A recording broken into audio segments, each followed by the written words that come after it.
தமிழக வெற்றிக் கழகம் சார்பாக டிசம்பர் 4ஆம் தேதி சேலத்தில் பிரச்சாரம் மேற்கொள்ள அனுமதி கோரி மனுவானது அளிக்கப்பட்டிருந்த நிலையில் தற்போது காவல்துறை தரப்பிலிருந்து பதில் அளிக்கப்பட்டிருக்கிறது. சேலத்தில் வேறு தேதியில் தமிழக வெற்றிக் கழகத்தின் தரப்பில் பிரச்சாரம் மேற்கொள்ள காவல்துறை அறிவுறுத்தல் வழங்கியிருக்கும் அன்னை தகவலை நாம் பார்த்து வருகிறோம்.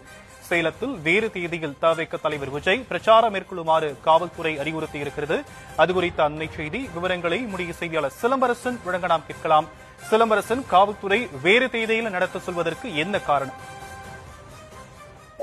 நிச்சயமாக இந்த கரூர் சம்பவத்திற்கு பிறகு தமிழக வெற்றி கழகத்தின் தலைவர் விஜய் பங்கேற்கும் பிரச்சார கூட்டம் சேலத்தில் நடத்துவதற்கு அக்கட்சியினர் திட்டமிட்டு அது தொடர்பாக அனுமதி கேட்பதற்காக டிசம்பர் 4ஆம் தேதி அனுமதி வேண்டும் என்று சேலம் மாநகர காவல் ஆணையரிடம் அவர்கள் தமிழக வெற்றி கழகத்தினர் அனுமதி கோரியிருந்தனர்.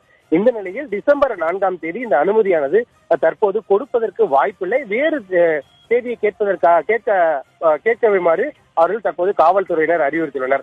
குறிப்பாக டிசம்பர் 3ஆம் தேதி கார்த்திகை தீபம் என்பதால் சேலம் மற்றும் சேலம் சரக பகுதியில் இருந்து செல்லக்கூடிய காவல்துறையினர் இந்த திருவண்ணாமலை சென்றுவிட்டு 4ஆம் தேதி தான் இந்த பகுதிக்கு வருவார்கள். பிறகு 5ஆம் தேதி அவர்கள் ஓய்வெடுத்து விட்டு 6ஆம் தேதி பாபர் மசூதி இடிப்பு தினத்தை ஒட்டி பல்வேறு பகுதிகளில் இந்த பாதுகாப்பு பணியில் ஈடுபடுவதற்கான அவர்களுக்கான அந்த பணியானது இருக்கிறது. அதன் காரணமாக இந்த 4, 5ஆம் தேதி அனுமதி கொடுப்பதற்கு கொஞ்சம் சிக்கல் இருக்கிறது. உங்களால் தேதி மாற்றிக்கொள்ள முடியுமா என்ற ஒரு கோரிக்கையானது, அதே போன்று ஒரு அறிவுறுத்தலும் தமிழக வெற்றி கழகத்தினருக்கு சேலம் மாநகர காவல்துறையினர் இந்த அறிவுறுத்தியுள்ளது.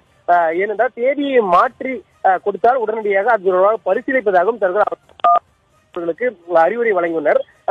ஏனென்றால் இந்த காவல்துறை, குறிப்பாக தமிழக வெற்றி கழகத்தின் இந்த பிரச்சார கூட்டத்திற்கு அதிக அளவிலான காவல்துறையினர் பாதுகாப்பு பணிக்கு தேவை என்பதால் இந்த டிசம்பர் 3ஆம் தேதி திருவண்ணாமலைக்கு செல்லும் காவல்துறையினர் மீண்டும் டிசம்பர் 6ஆம் தேதி இந்த பாபர் மசூதி இடிப்பு தினத்தை ஒட்டி அங்கு பல்வேறு பகுதிகளில் கோவில்கள்ல மசூதிகள்ல இந்த பாதுகாப்பு பணியில் ஈடுபடக்கூடிய ஒரு சூழல் இருப்பதால் இந்த இவர்கள் தமிழக வெற்றி கழகத்தினருக்கு போதிய பாதுகாப்பு வசதிகள் கொடுக்குவதற்கு கொஞ்சம் வாய்ப்பு இல்லாமல் போகும். அது அதாவது பாதுகாப்பு குறைபாடு ஏற்படுவதற்கும் வாய்ப்பு இருக்கிறது என்பதை சுட்டிக்காட்டி வேறு தேதி கேட்பதற்காகவும் அவர்களை அறிவித்துள்ளனர்.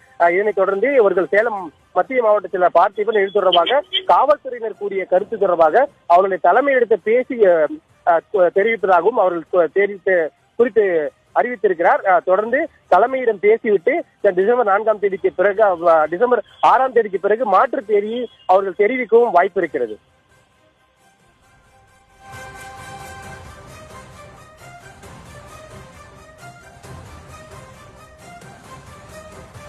தற்போதைய விவரங்களுக்கு நன்றி சிலம்பரசன்.